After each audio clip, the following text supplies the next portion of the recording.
छटकी इला तार पापा के फोन आइल बा। पापा का फोन है? पापा पापा पापा आप कैसे हैं पापा? हम तो ठीक हैं बेटा, तू कैसे बाड़ू? पापा आपको मुझे देखने का मन नहीं करता है? बेटा मन तो बहुत करेला तोरा के देख के, लेकिन आदत डाल रहल बाड़ी। कहल जाला कि ब्याहे के बाद बेटी पराई हो जाले। श्योर पापा, मेरा सिर्फ घर ही बदला है, मैं नहीं। मैं आज भी आप ही की बेटी हूं।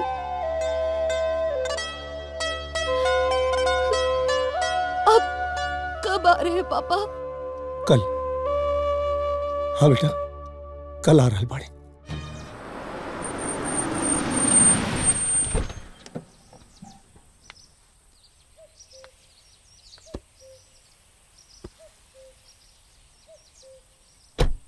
आई समझे जी। और बताएं घर पे सब कैसे बा? हाँ सब कुशल मंगल। पापा पापा अरे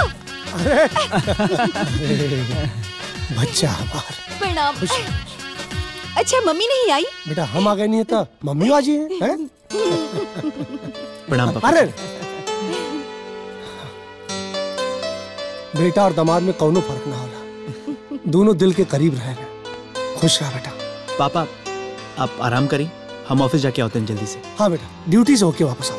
हाँ बेटा चलते नहीं पापा आप अंदर चलिए। जा जा चल चली आई। छटकी हाँ दीदी पापा चाय नहीं पीते। राम जी हाँ? चाय में क्या प्रॉब्लम बा?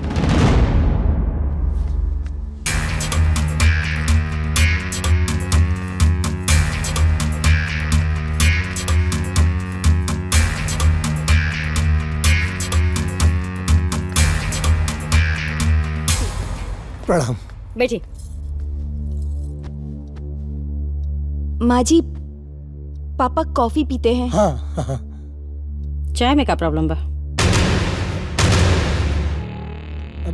ना ना ना ना कौनो प्रॉब्लम ना है चाय में। हैं बेटिया चाय पी ले हम। हाँ लेकिन पापा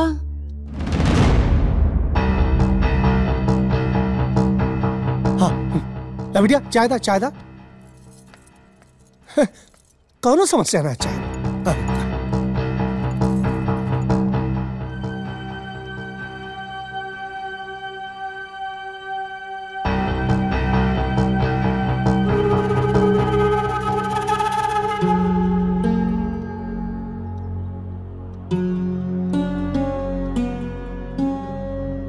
बढ़िया बढ़िया अच्छी चाय बेटा, बहुत अच्छी है।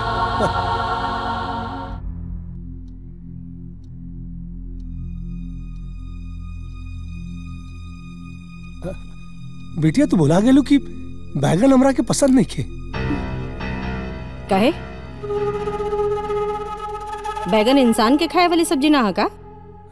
बात हो ना, बात ये समझन जी की अपना अपना टेस्ट का बात होले। हमरा घर में जेकरा के जे पसंद होला उ है खाला। ये और घर ना हमार घर है और यहाँ वह होला जौन हम आदेश करीला।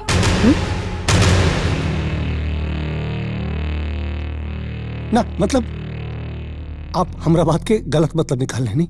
हमारे कहे का मतलब कि अब बिटिया के क्यों कहे। राउर घर के बेटी हुई हैं, अब यहाँ के बहू हैं। राउर घर इनकर माय का है, बाकी यहाँ इनकर ससुराल है। जौन रुआ घर में होला वो यहाँ ना हुई। और वैसे भी राघवेंद्र जी ये चिड़ियाघर ना, जहाँ सब अपन अपन स्टाइल लेके चली। ये हमार घर है और यहाँ का मालकिन हम बने। खाई शुरू करा लो। हाँ।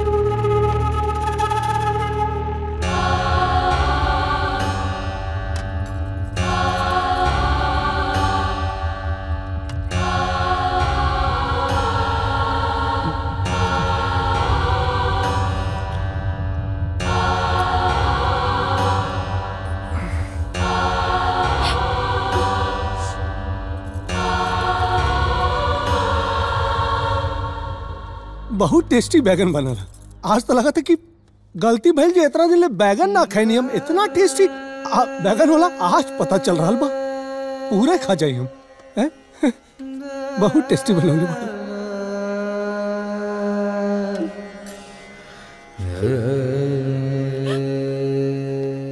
रउआ लोगन से हम विनती कर रहल बानी, बिटिया हमार उतना समझदार नहीं के। रउआ लोग तो समझदार बानी, अगर एकरा से कोनो गलती हो जाए तब माफ कह दे।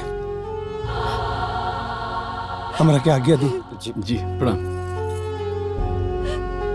पापा